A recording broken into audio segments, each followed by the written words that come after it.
of death, pray for me.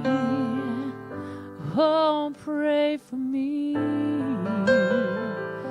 I'll pray for you, and you pray for me.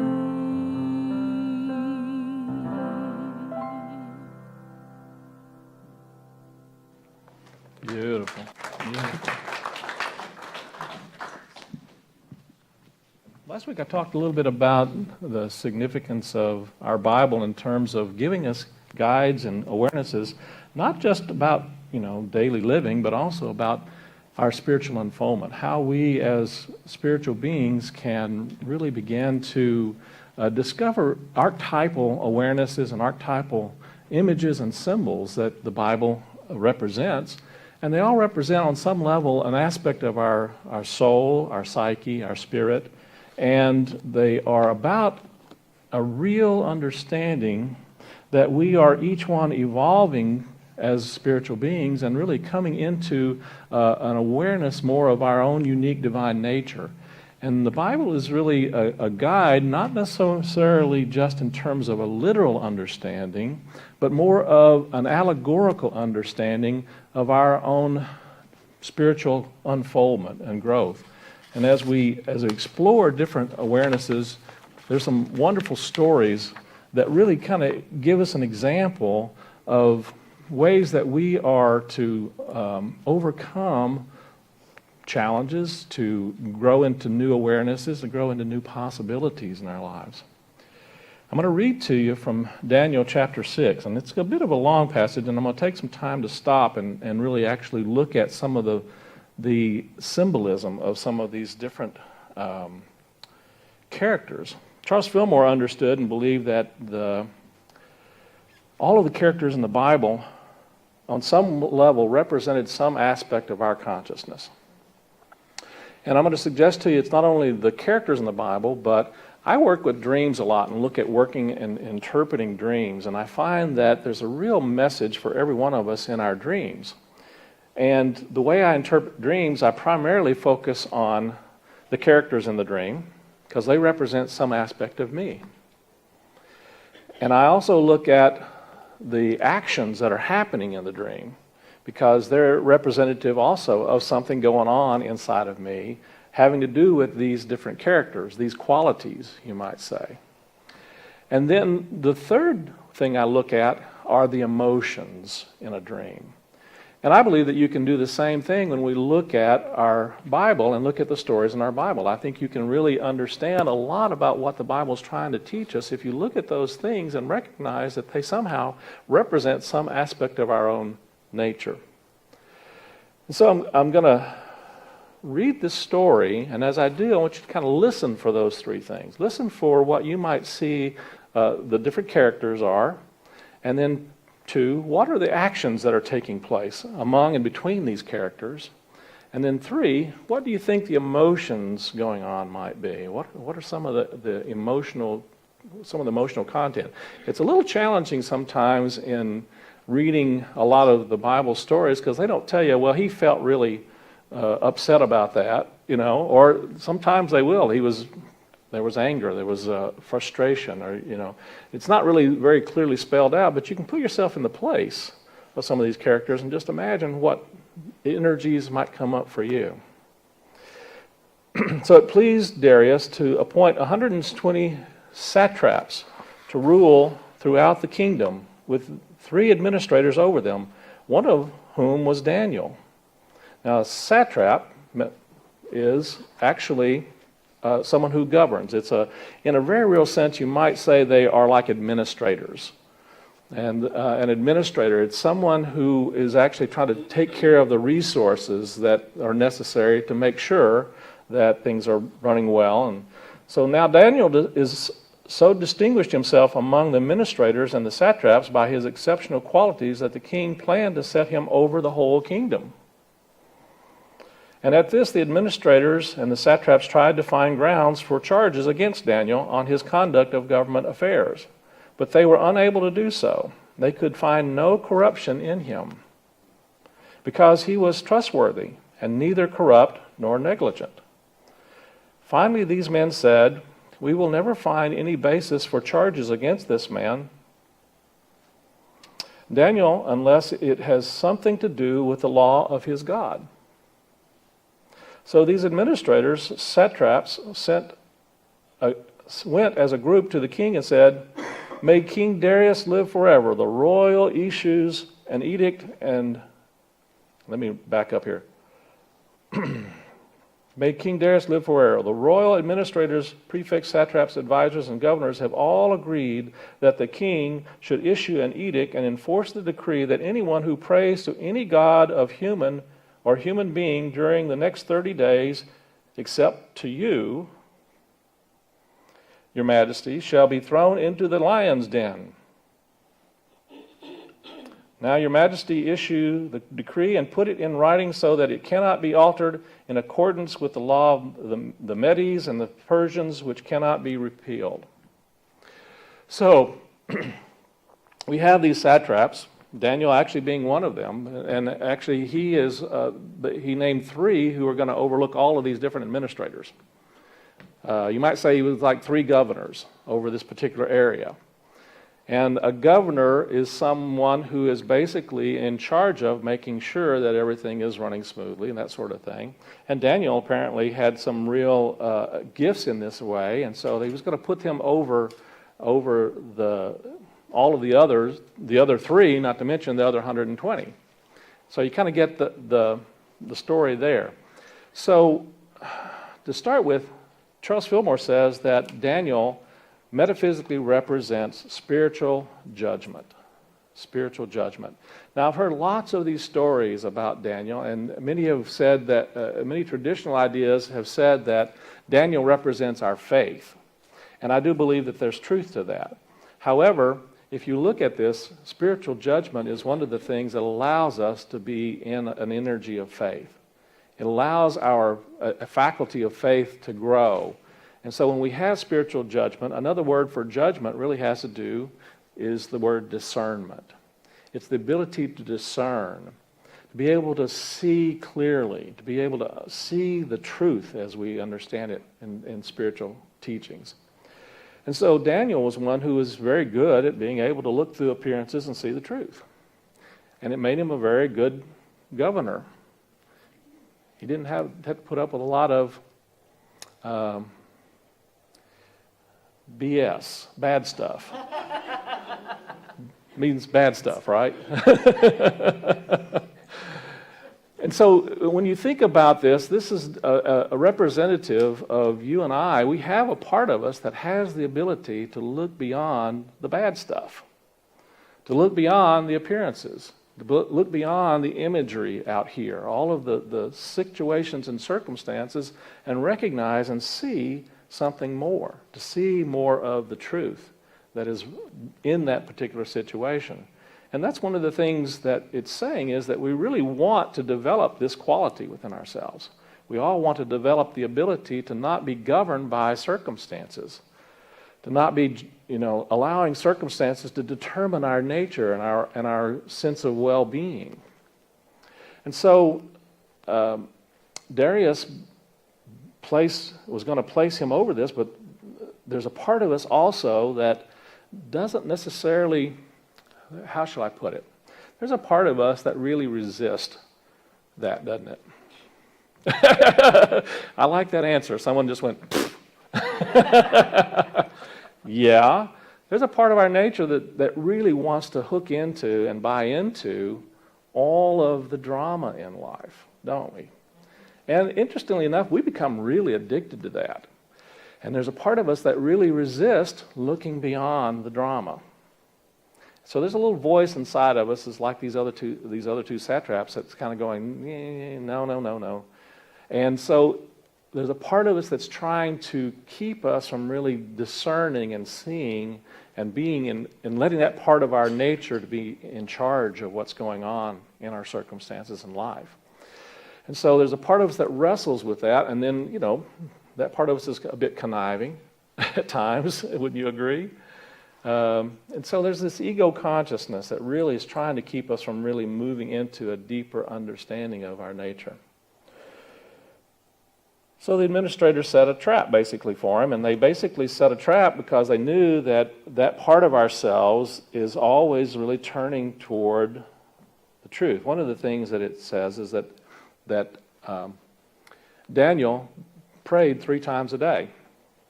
And as he prayed, he had his windows open and faced Jerusalem. Now, I love the symbolism of this. And three times a day, prayer is one of the things that allows that part of ourselves to develop and grow, that spiritual discernment. It's a way of helping us to develop that faculty within ourselves of divine judgment, of spiritual judgment.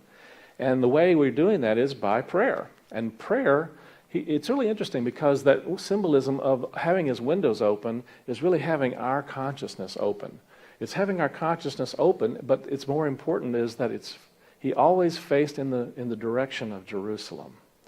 Now, one of the things that I have to say that I really admire about Islam and those who are very devout Muslims is that their practice is to pray 5 times a day. And I always had a lot of respect for that, I have to say. Praying, getting down and doing on your knees and facing Mecca. And symbolically, it's kind of the same thing. In this story, we're facing Jerusalem. Now, Jerusalem metaphysically means the place of peace. So we're turning toward a place of peace. But it's also, if you think about it, Jerusalem is where the temple is. And in those times, the temple is where God lived. That was pretty much a big part of the Jewish religion, is that the temple is where the divine resides. And so symbolically what we're doing is, in our prayers, what we're doing is turning our focus and our attention. And I always like the idea of praying in front of the window, because we are actually limiting our view to that which is of a spiritual nature, that which is Jerusalem in us. And so we're turning toward that part of ourselves consistently. Now, praying 3 times a day also, the number 3 represents, and interestingly enough, number 4 represents completion. But the number 3 represents a process moving toward completion. It's an ongoing thing. I think about 3 times a day, when you pray 3 times a day, the idea is you pray in the morning, midday, and evening, right? Well, really what that means is you're praying throughout the day. It's not really at particular times. It's holding a prayer consciousness. And isn't this what Paul told us? Pray without ceasing. And so it's really a consciousness that is continually looking toward and to an understanding, an experience, an awareness of that which is divine in each and every circumstances in our lives. That's not always an easy thing, though, is it? Because we have these other satraps that are going, but, We have these other voices that are telling us we have to be really afraid of these things out here in the world. We have to be conscious of those because they have a power, it seems, or there's a control there. But Daniel is one who represents that part of ourselves that just continually goes back to looking at and seeing the presence of the divine in every circumstance and situation. When I think about Daniel in this respect, so the king basically passes this law, and Daniel, though, is one who is consistently working on his spiritual work. One of the things that it says earlier on in the book of Daniel is that Daniel, the king, actually apportioned some of his own food and rations for these 3 governors, because they were high up there and they were pretty special. And so he gave his food to them and rationed it out to them. But Daniel spoke to the eunuch who was basically in charge of the situation and said, I don't want to defile myself with this daintiness. He wanted to actually keep himself clear and to be able to hold an energy and a consciousness that was not being, you might say, not being controlled by the king or the outer circumstances. Food represents our thoughts also. Food is a type of thought. It's something that really either nourishes us or it can diminish us. And Daniel, and it's one of the things that you'll find in the Jewish religion is that they have different rules about food, primarily because there's a belief system and understanding that these are somehow lifting us up or they're bringing us down. Well, I think you can look at any diet that there's food that gives us more life, and there's food that doesn't necessarily give us more life. It actually diminishes. It's catabolic. It's not anabolic. It's not life enhancing. But that's true of our thoughts. And so these are representative of different thoughts that we have, and he's trying to hold his thoughts in alignment with really seeing the presence of the divine in all those circumstances. And what we have here is someone who's feeding him thoughts and ideas that are more based upon worshiping something out in the world, which is worshiping the king, right? And so we're being taught not necessarily to worship the king. We're taught to worship the one source that is the source of all of our nourishment, of all of our well-being. And so we're being taught to go back to that understanding over and over again. And when we're being presented with all of the great things in life, making the decision and the choices to stay with those things that really do feed us on a spiritual level. Feed us in a way that helps us to grow in our own understanding of our own unique divine nature. I thought that was a really great awareness about that. I mean, that just really speaks to me. So, Daniel there's a law out there that says you can't pray to any god but to me, to the outer king, to the king of this world, to the belief and the illusions that this is the truth and the reality. It's a material understanding. It's an idea that something out here is our source. Now, you and I have never had that kind of experience, have we? What is it that we are praying to in our lives? We have a tendency sometimes to pray to things that are not necessarily our source. Sometimes we believe that our spouse is our source. Sometimes we believe that our job is our source. Sometimes we believe that the government is our source. Sometimes we believe that there's something out here that holds our well-being, and that we have to somehow get it from something out here in the world. And this is an understanding that what we really want to do is begin to look inside to that place where we connect with the divine.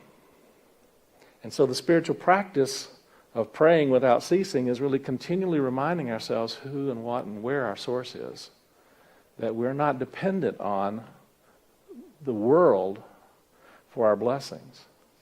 We're not dependent on things out here being in charge and running the show, but we're open to the inspirations of Spirit so that we can really listen in a way that directs us to a greater path, to a path of peace and safety and well-being in life.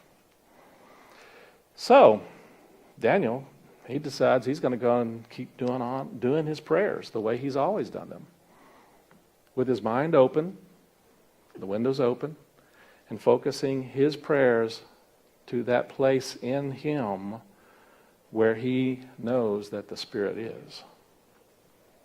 And so he is continually, and I say he, this is really, we're talking about you here.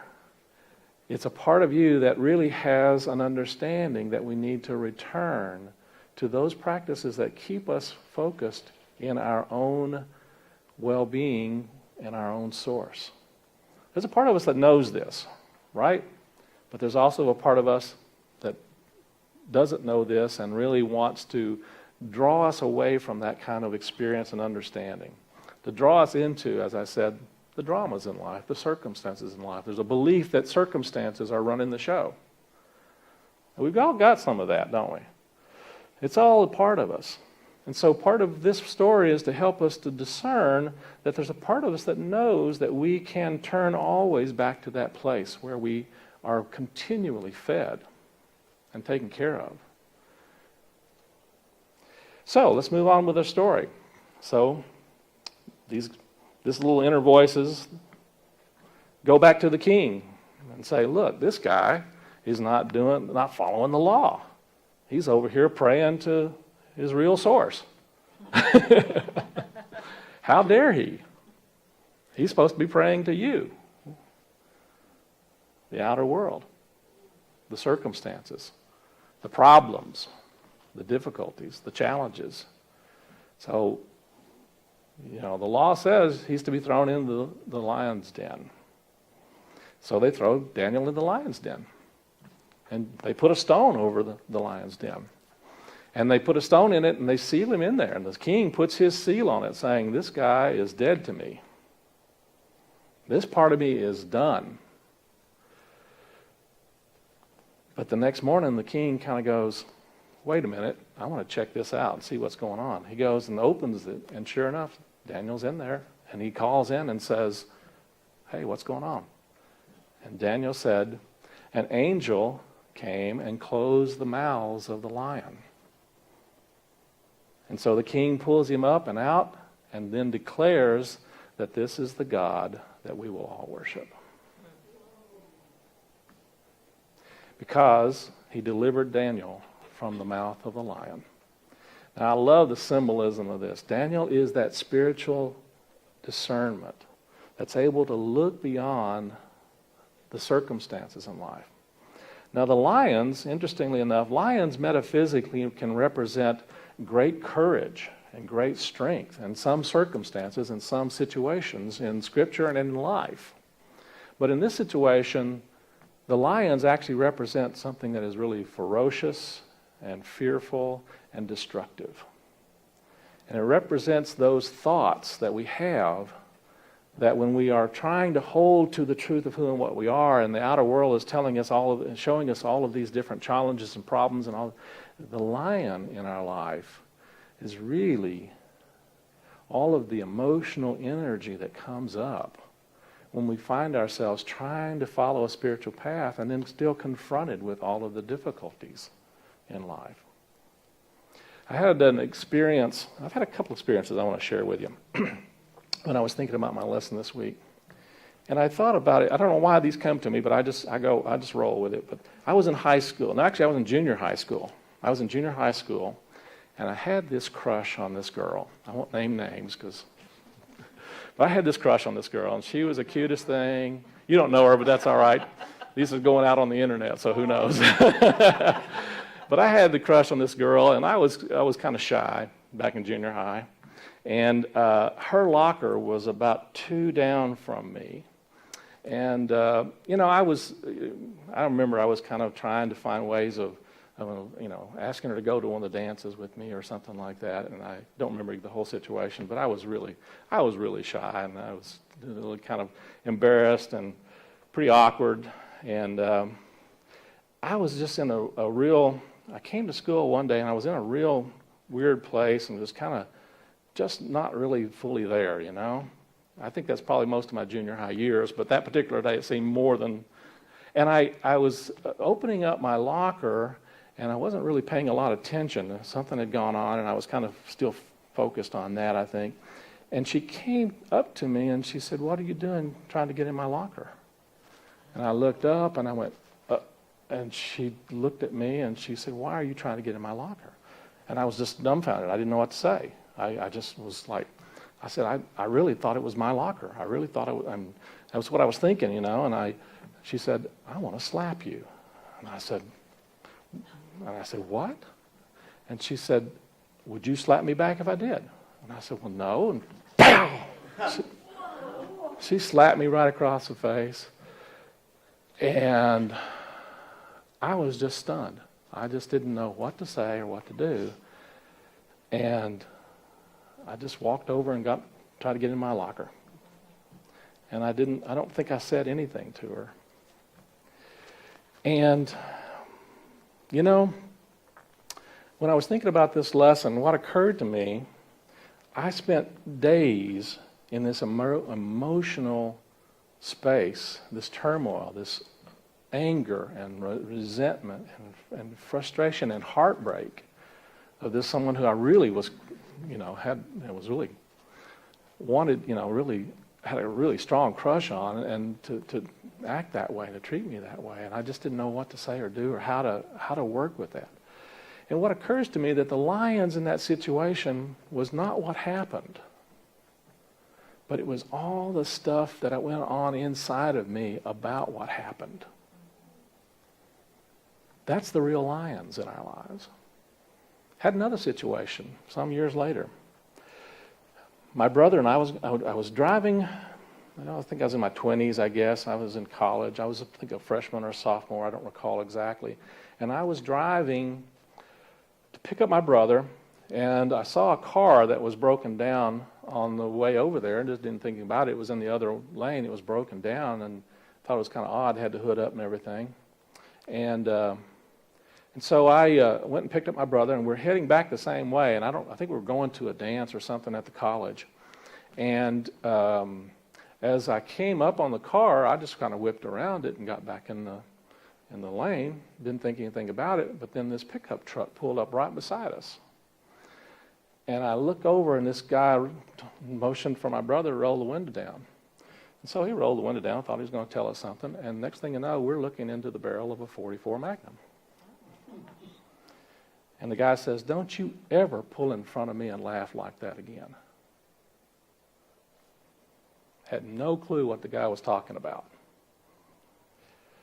Needless to say, and actually when it first happened, my brother ducked down, and he was on this side. He ducked down to take cover, which is normal and natural, and I was just completely exposed as the driver was like, "There's no way I'm ducking down." And I really thought I was going to be shot, and I thought I was going to die. And then we explained, "No, we weren't laughing at you. We weren't laughing about that. We didn't even see it, didn't know that was going on. We were trying to explain all this." And he said, "I'm telling you, don't you ever do that again." And drove off. Well, my brother and I immediately went to the police station, and we basically were going to file charges against the guy. And the policeman basically said, "You don't want to do that. We know this guy. You don't want to do that." And I was just furious. I was furious because this is someone who had basically threatened our lives. And I struggled and wrestled with that, with the anger and the fear and the frustration. And what I realized is the lion really wasn't the guy pulling the gun on me. The lion was really all of the stuff that I had after that.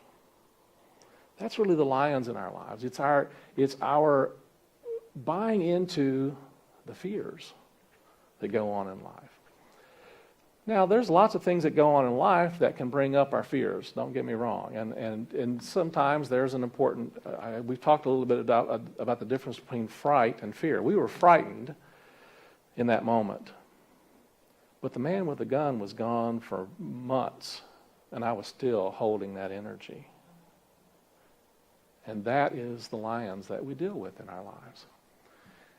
But what we find is that when we really pray and stay focused on the presence of the divine and can do that and practice these principles and practice these ideas, an angel comes. Now, an angel metaphysically represents a messenger of God. And a messenger of God, as Charles Fillmore says, is really a revelation of a divine idea. And a divine idea is an understanding of our true nature. A divine idea is life and love and health and wholeness and peace and abundance and well-being. And when we really practice tuning our consciousness, our Daniel consciousness, so that we are praying and seeing the presence of the divine, we are looking and seeing those. And we get revelations, we get inspirations, we get understandings that are beyond the circumstances out here.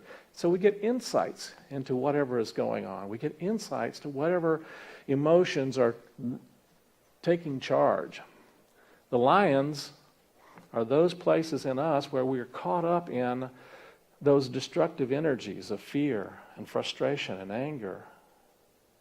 The catabolic energies that we talk about. Now, the lion's den, interestingly enough, is just that place where we hang out in those. We feel like we're stuck in them. Ever felt like you were stuck in one of those places? You got a gripe and you just can't let it go. You got a fear and you just don't seem to be able to let it go. So metaphysically, this is really trying to teach us that really the way out of this is always to continue to go back to that place on our mat where we are looking out the window and focusing on the divine. You may have challenges in your life right now. You may have problems going on. They may be from your past. They may be things that are happening right now in the moment. Or they may be things that you're projecting into the future that you're afraid might happen. Those are still all the lion's den. And we're hanging out in those. And as we hang out in those, we have more experiences like that. And so part of our work is to shift our consciousness and awareness to focus on an understanding. And as we do, angels come into our awareness. Those inspirations, those places where we go, I am in the presence, the one power, right here, right now. And there is a place of peace in me, in this circumstance, and in my world. So that's my metaphysical understanding of Daniel in the lion's den. Now we all can look at these and get different inspirations at different times in different ways. But I'm going to suggest to you that as you read these stories, they will speak to a part of you that knows the truth of who and what you are and help reveal even more of that. Next week, we're going to take another story, and I haven't decided which one. I'm listening to one of the ones that you were interested in, so I'm still praying about that. But we will have another metaphysical understanding. So let's move into our meditation time. So let's take a nice deep breath. Just breathe into the heart space. And as we breathe into that heart space, we relax the body temple. And we move into that place within us where we are open and receptive, where the windows of our consciousness are open to the one source, the one presence, the source of all good, the source of our life, the source of peace, the source of love, the source of all good. And as we breathe into that space, we continue to focus, knowing that we are being fed spiritually from that source. We're being lifted in the energies of life and strength and courage and power. And we bring into our awareness any and all circumstances that seem to be challenging or difficult or life depleting in some way.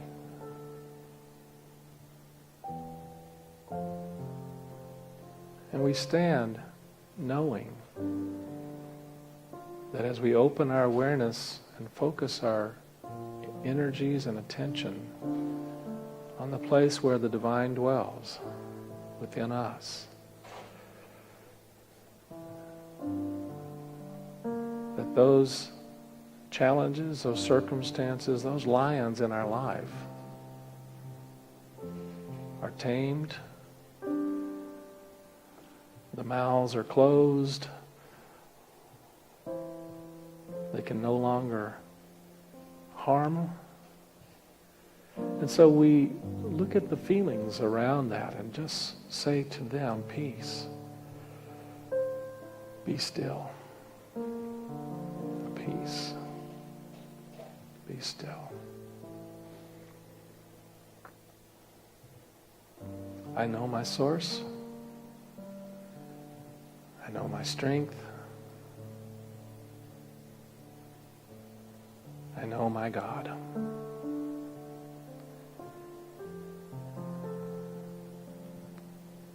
And my God is greater than any circumstance. Greater than any problem. Greater than any of these fears. My God is a God of love and peace and power and light. And I turn to that, knowing that my well-being is assured. And I am delivered right now, this day, and every day, from all of life's circumstances and all of the emotional turmoil that arises.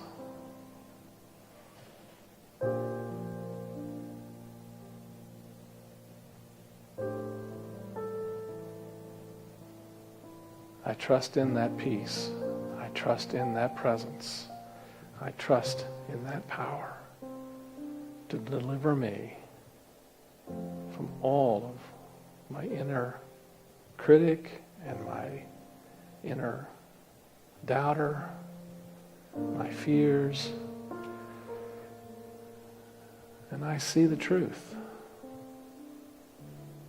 that in spirit all is well. All is well. All is well. Take a nice deep breath now. Breathing into that heart space, knowing the power of the divine is always there, available, present, turning our hearts and minds to it.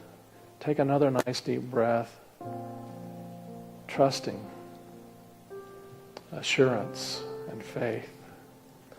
Take another nice deep breath, bringing your awareness back into this room, this time, this place, and giving thanks for that one presence, awakening and delivering. And so it is. When you're ready, gently open your eyes and let's be in this room, this time, this place, and really hold that awareness that all is well. All right.